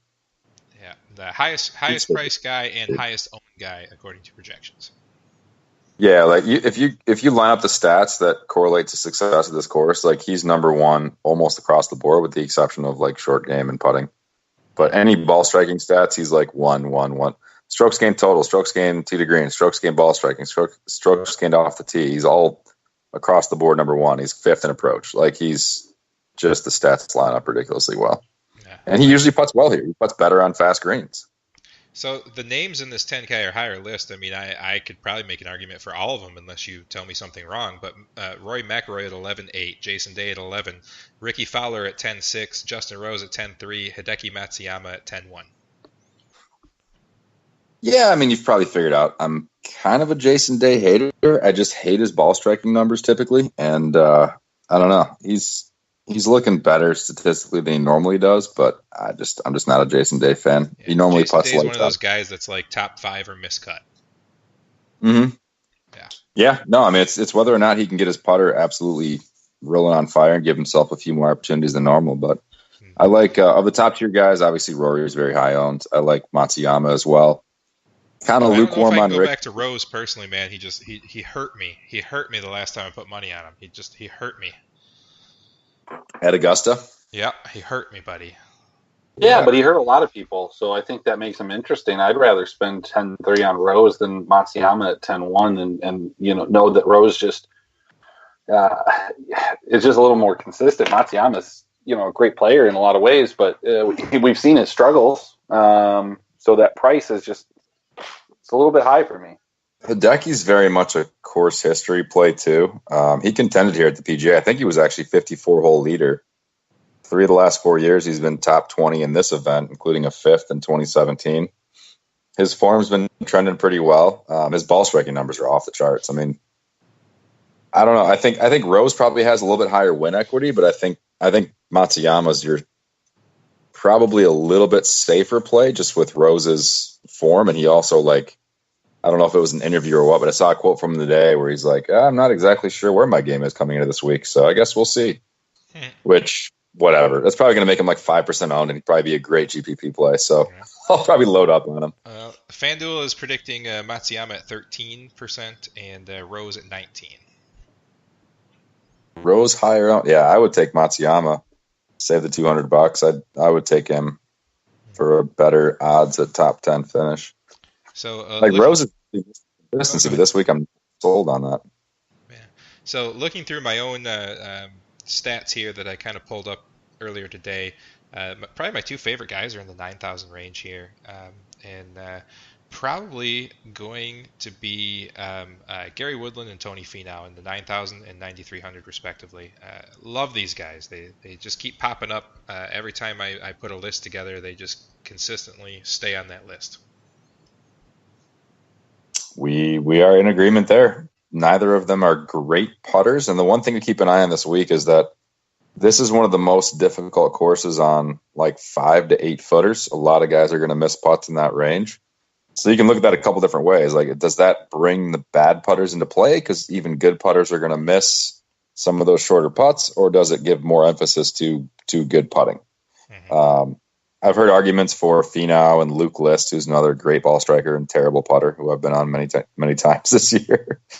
But I tend to lean towards the better putters on this type of grass and faster greens as compared to the crappy putters, like leveling the playing field with the typically better putters. So but I do like Finau. I think his putting's actually been pretty solid this year relative to previous years, and his ball striking is just off the charts. He can take advantage of these reachable par fives. Finau, I'm all on board. Woodland, I kind of lukewarm on. I don't know. His ball striking numbers look great, but he's also a guy who can go pretty hot or cold. So I like a couple sneaky guys there in the 8K range just below them. One of the things I really like to look at is par 5 scoring, and Woodland just ranks very nicely. Yeah, I mean, you've only got 3 opportunities here, but it's critical that you take advantage of those because the par 4s are so difficult. You've got the Green Mile, which I failed to mention in my course breakdown, but the Green Mile is one of those stretches like the Snake Pit at the Copperhead Innisbrook course, like some of those, like Amen Corner at Augusta, where you kind of hold your breath a little bit as you get through those, and you hope your guy makes a few pars. But I don't know. I mean, I think the par 5 scoring is pretty critical this week because you got to get the easy holes where you can. Otherwise, you're treading water, and then you're going to struggle on those tougher holes. So we're looking at the $9,000 range guys. You got Webb Simpson, Paul Casey, Tony Finau, your boy Lefty, and Gary Woodland. Anyone to note in that group that either you or Chris are looking at? Well, I want to know about Webb Simpson. I keep trying to ask. Hit me. I need to know. Tell me about Webb Simpson. Is he a good play? Should I click on him? Should I just scroll down? I don't hate Webb this week, but I think he's overpriced for my taste. If he was in the high 8K, 8,700 range, somewhere in there, like I'd be a lot more likely to play him this week. But I don't know. He's not particularly long. He's not particularly straight off the tee. I think he's a guy I'm not super high on this week. I would actually rather, believe it or not, take a shot on Phil Mickelson at 9,100. Of course, history looks pretty good for Simpson, though. He's not long. He's not straight. That's all I need to know. Let's move on. And he's been putting, like, over the course of the time that he's been using the arm lock putter, he's been putting better. But over the last, 24 rounds against this field, he's 145th in this field alone. So he's not putting well either. And it's a hometown game for him. Like, he's a North Carolina boy, went to Wake Forest for college, and that also puts a lot of pressure on. He's getting a lot of tickets for people. He's got a lot of hometown people to give his time to. So I don't know. I'm off of Webb Simpson this week. Hey, Chris, I have a question for you. I'm ready. Yeah. Did you hear Adam just utter the words that he would rather play Phil Mickelson? Yeah, but I mean, I expected that. He said he came around to him last week because he was, talking shit, and then because he has amazing calves. In particular, talking shit to Kuchar. Yeah, the calves definitely play in. But dude, 4 of the last 5 years, he's finished top 11. He's finished fourth. Okay, 118th and 17, but 5th last year. For some odd reason, this course fits his eye because he actually gains strokes off the tee relative to the field year after year after year here. So that's usually his weakness. He's a great putter, great short game. That's what you need here. He's pretty freaking long these days. Hit 125 swing speed at the Masters on TrackMan. Like, I can't dispute it. I've been converted. I'm a Phil fan in his twilight years here. Let's roll. Let's go lefty. Lefty and Finau are my guys in the 9K range. I love it. All right, so fade lefty, fade Finau. Okay, what's next? Do it. Let's go. Take your Woodland and whoever else you want in the 9K. So, hey, look, in this 8K range, I got a couple of guys here, and I want to get your opinion of them. And I think you probably can guess one of them because it's a very odd brand. Three guys I'm looking at: Lucas Glover, Johnny Vegas. I guess two of them are on brand, and Cork Crack. How did these guys line up? I mean, Kokrak's been on a roll, and he's played fairly well here in the past. I mean, I don't know. I think Kokrak is a guy that his ball striking numbers line up really well, but I'm actually fading two out of those three guys. I'm only interested in Glover in the 8K range out of the three guys that you mentioned. And I got a couple other plays that I like a little bit better that we'll talk about, but I don't know. I'm kind of on the Kokrak train here. I mean, the dude's got 13 out of 13 cuts this season. He hasn't missed a cut since the British Open. The course history isn't there, but maybe this is the time he makes Quail Hollow his bitch. Yeah, I'm not banking on that. I think he's a guy that people are going to see that name and go, "Ooh, Kokrak's been playing well." 8,700 to me is just too much to pay for him with his course history, and I think his hot streak is likely to end here very soon. I actually, there are like no signs statistically other than putting and, well, that's about it. Pretty much putting. Strokes gained around the green and putting, but Patrick Reed I like better than Kokrak, Sung Jae, Lucas Glover. Like Reed's one of those guys doesn't have to have good form coming in. He's got great course history here. He's finished top 10 here the last 2 years. I'm willing to take a gamble on Patrick Reed at 8,800 over Kokrak as kind of a pivot off of him and Sung Jae and Lucas Glover just below him. I will take a low on Reed all day.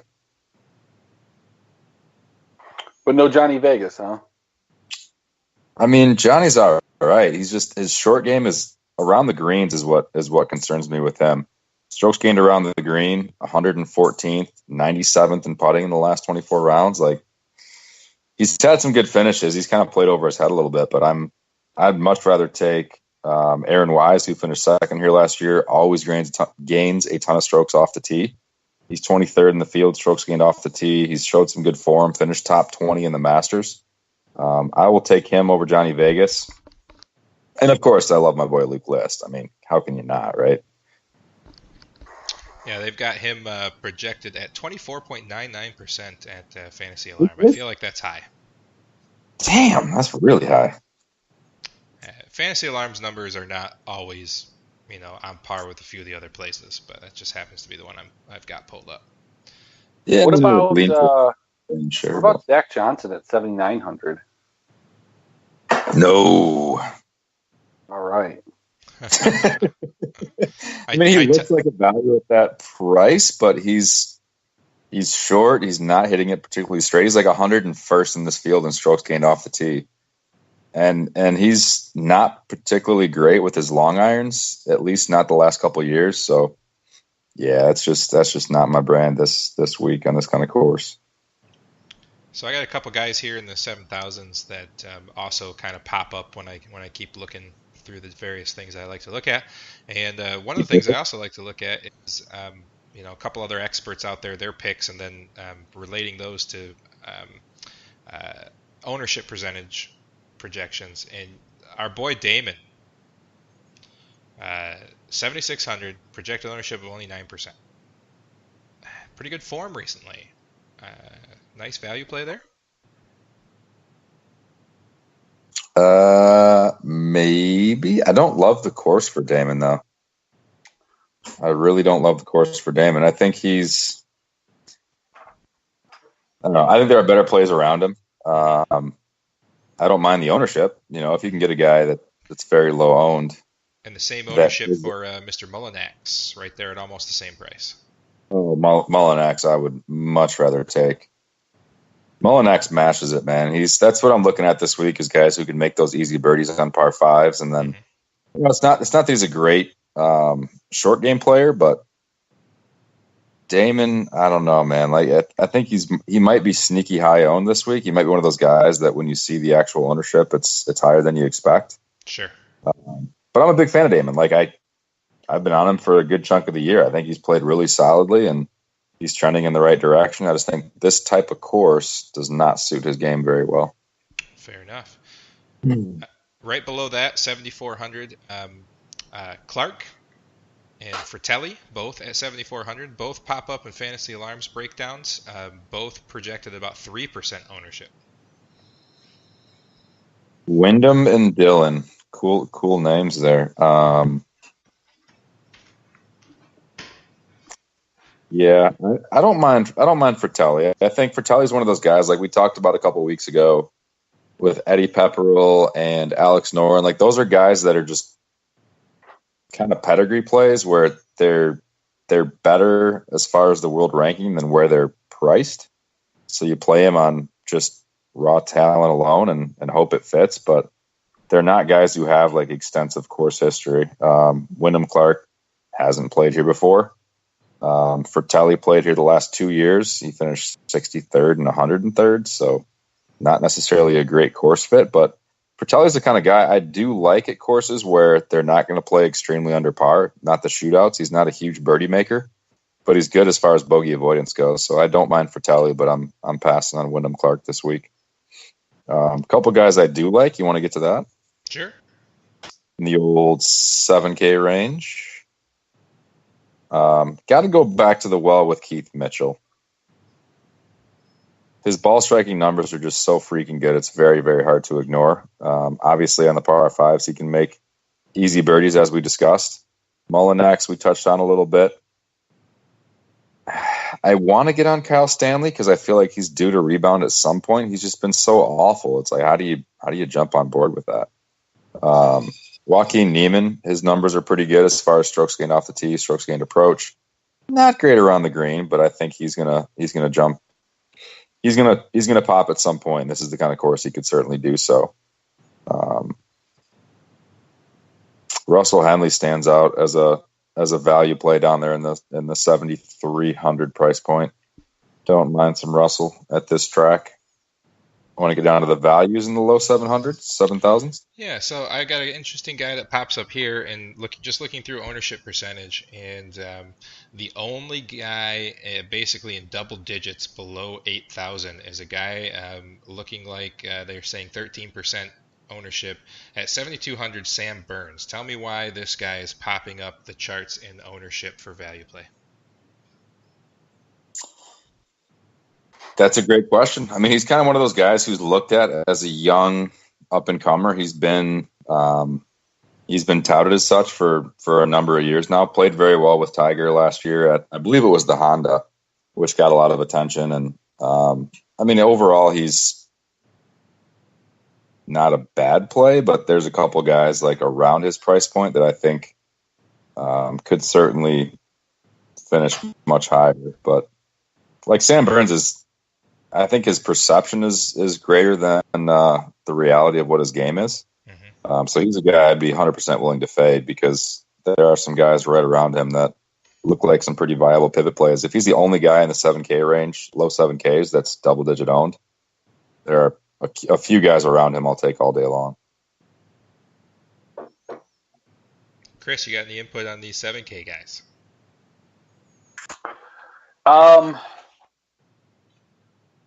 We talk about Jimmy Walker. No. Dynamite. Is this a guy that we should think about? I mean, I think we talked about Jimmy Walker in weeks past, and I've done exactly zero research on this, and I don't have any idea. But is Jimmy Walker a guy that I should click on and put in my lineup? Like right now, let me give you an idea. Based off of what we talked about, I had a Johnny Vegas in there. I had a Korkrak, but you've talked me out of it. So I've got Phil Mickelson, I've got Lucas Glover, Aaron Wise, and Patrick Reed. So I'm looking at 77.50 left per guy. Is Jimmy Walker a guy that I'm going to click on his name, or should I move down to the Chesticle, or are there some other guys that I should go ahead and put in there? Or are we going to talk about some guys under the 7K range? Should I just wait?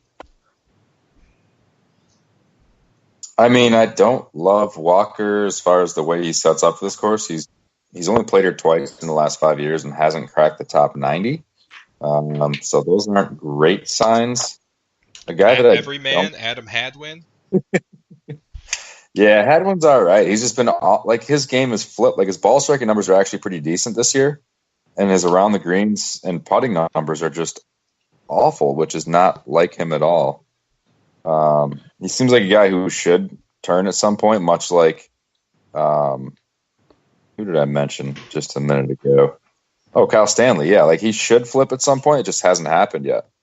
It's kind of in the gross, chat room here, Cam is asking about Mr. Watney. I was just going to mention it's kind of gross, but I don't mind Nick Watney. It's funny he just mentioned that. His numbers have been trending in the right direction. He finished second here last year, tied with Aaron Wise when Jason Day just made everything coming on the stretch to beat them. But yeah, I don't hate some Nick Watney. If you like him, he's going to be low owned. I would just say do it, go for it. Hey, remember when Padraig Harrington won that one tournament? He's won a lot more than one tournament, my friend. Yeah, but you remember? Remember? And everybody got excited because he's Joey Harrington's cousin. That was fun. Dude, the guy's won 3 majors. I think you should tread light. It was just awesome because everybody hated, Harrington, loved Harrington from the Lions, and then Padraig won a major while Harrington was the quarterback. It was exciting times for the Harrington clan. It was, and then Joey Blue Skies came back down to earth. But these things happen. Any love for Padraig Harrington at 6,900? No, absolutely not. Are we in the 6K range now? Yeah, we're gonna keep going. We're running out of time. We have 10 minutes. Hey, here's the reality. Mark's not here to regulate us. We're gonna jump around.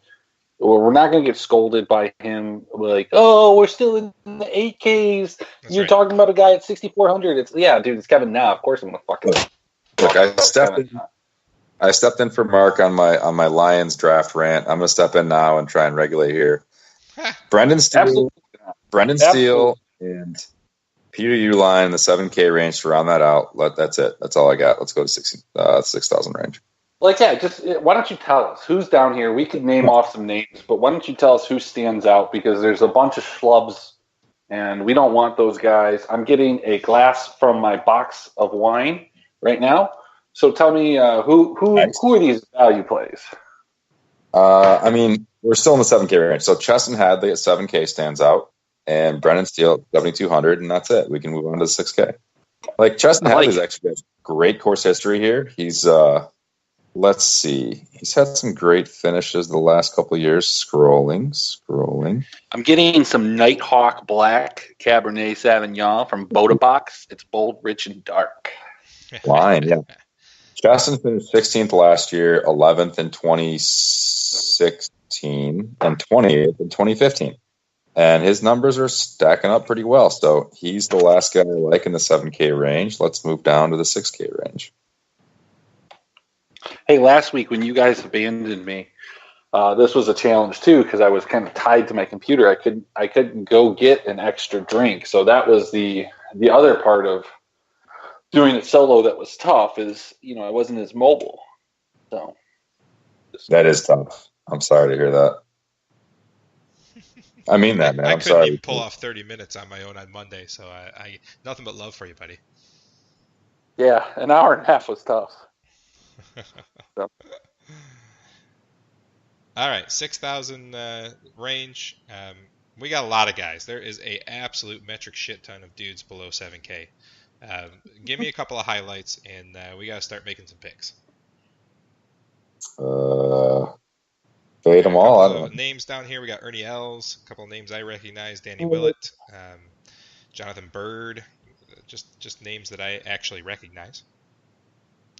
Which is cool. It's always good to have names you recognize, but reality is you're going to have like a few guys in the top 20 where you just go, who the bleep is that guy? Yep. Yeah, it's kind of setting up as a studs and duds week too. Like I'm probably going to try to set some lineups with Rory and Hideki, which could be very challenging. But just looking at guys who actually like statistically line up well, who can bomb the ball. I actually don't mind a guy down at 6,500 who I haven't heard mentioned in a while because he's not been playing very well. But Brendan Hagee is extremely long. He can get the putter rolling on some fast greens. Don't mind him at 6,500. God, there's a lot of garbage down here, but there might even be with hidden missing 8 out of 9 cuts this year. Yeah, absolutely, man. He just hits it long. That's all you need here. I like it. I'm kidding. No, he's just a guy that stood out as a potential very low owned, like Yo, what about Snyder Jams? Ollie just, I don't know. I actually got him a few weeks ago and talked about him, and he doesn't wear a hat, so I'm not on board with that. Adam Schenk though at 6,700, not just because his name is Adam, he actually lines up fairly well here. He's been a cut maker this year overall for that value, so I don't mind Adam Schenk. And other than that, come on. When does the culmination of the great story come to a PGA Tour win for Jose de Jesus Rodriguez? Probably not here, but Von Taylor's finished top 42 here 2 of the last 3 years. Like, we're grasping at straws here, man. What about Lovelady? Is this the guy that's I think he's a closer for the or middle reliever for the Kansas City Royals? Is this the same guy? I can't imagine there's many people named Lovelady. Yeah, multi-sport athlete, actually. It's really impressive, isn't it? I don't know how he does it with his schedule, but like, seriously, why would you not change? I mean, and no offense to anybody that has this last name, but if your last name is Lovelady, I feel like you go to the county records clerk and you make a change. Like, if my name was Lovelady and I married somebody, whatever their name was, I would take it. Do you not love ladies? I do love ladies, but I don't need that, like, put on my last name. Like, that's silly. Gotcha. I'd rather be named Roach, like Wes Roach. How about him? Yeah, that's a cool name. That's all I got for you. I love it. Guys, we got to make some picks, so let's do this. Let's do this thing where we make picks. Let's do it. Let's do this thing that I keep track of every week and have never actually scored or gone back and compiled. Let's do this thing. It's crazy because you do so much for work, and then, like, I feel like that builds the confidence that you're going to do it for the show, and then you don't do it.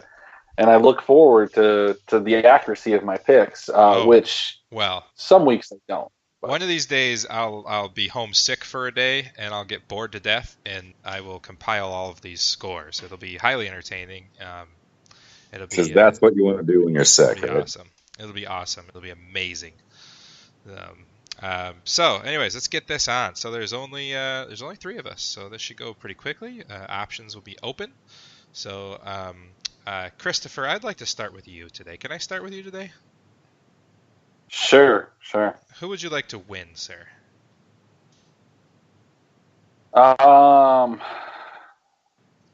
Man. Pick to win. I'm going to go with Justin Rose.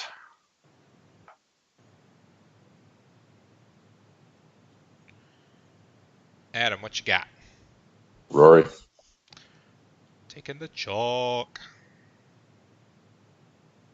I'm going lefty. Q. I like it. All right. 9,000 and above. Who's going to miss the cut? Adam. Jason Day. I just hate Jason Day. That's all it is. Yes, you do. You hate the man. You just hate him. I will go with Webb Simpson. Christopher. Paul Casey. I dig it.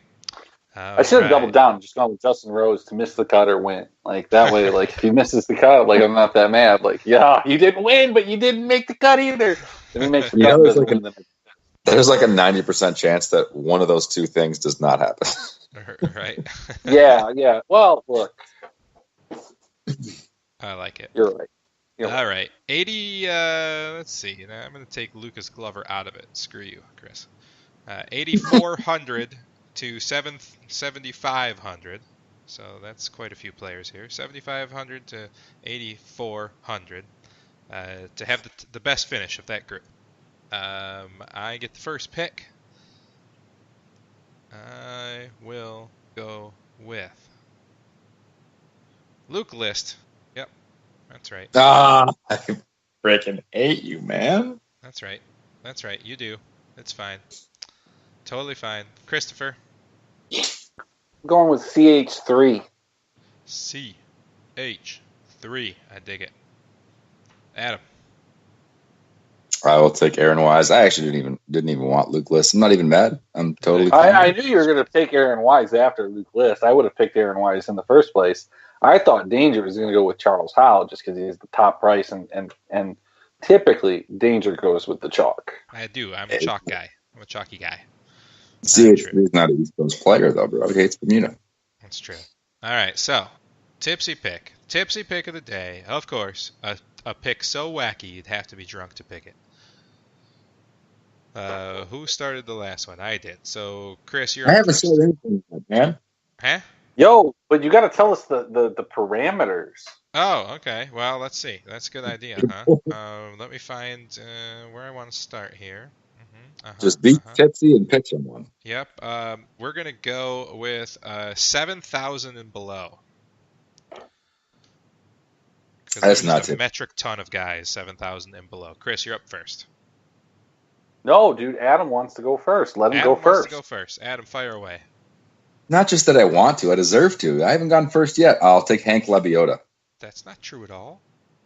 You went first with miscut. You're a miscut. No, Did you just seriously take Hank Lebioda? Yep. That has been my tipsy pick all day, you son of a bitch. Seriously? Yeah, Yes. choke on that. That's for picking Luke List, you bastard. Right? Ugh. I don't even know what to do now. Chris, you're going to have to go because I got to, like, reformulate. I'm going to go. I'd never even heard that name before. I thought that I was good to go. Double E Ernie Els. Nobody is under the radar, Danger. Don't you forget that. Oh, man, not when you're in a room. Jeez. It's not fun Sorry. at all. Yeah, that really threw me in a loop here, man. I guess I'm just going to go Vaughn Taylor and take, I guess, chalk for the 6,000 guys. There typically isn't chalky 6,000 guys. I know, that was kind of weird as you laughed after said 6,000. Like, it was a very uneasy laugh. Do you ever notice, Chris? That's like how Danger like transitions back into the conversation. Like we'll say something, I'll be like, "Ha ha ha! Yes, that guy," and then he'll just like start talking. That's right. No, now I will, and now it's going to be tough because I do 2 shows a week with him. That's right. It happened earlier when we were talking about football or something. So Yeah, no, I just jumped in.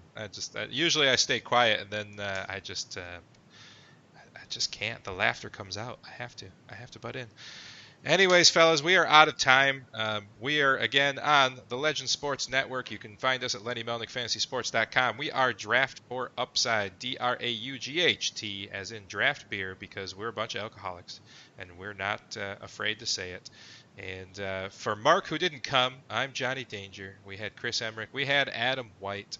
And we will see you guys Monday morning, 11 to noon, for the DFS Hangover Show with me and Chris. We'll see you then. Y'all have a very good night. Brian with the Mets 360 coming up shortly.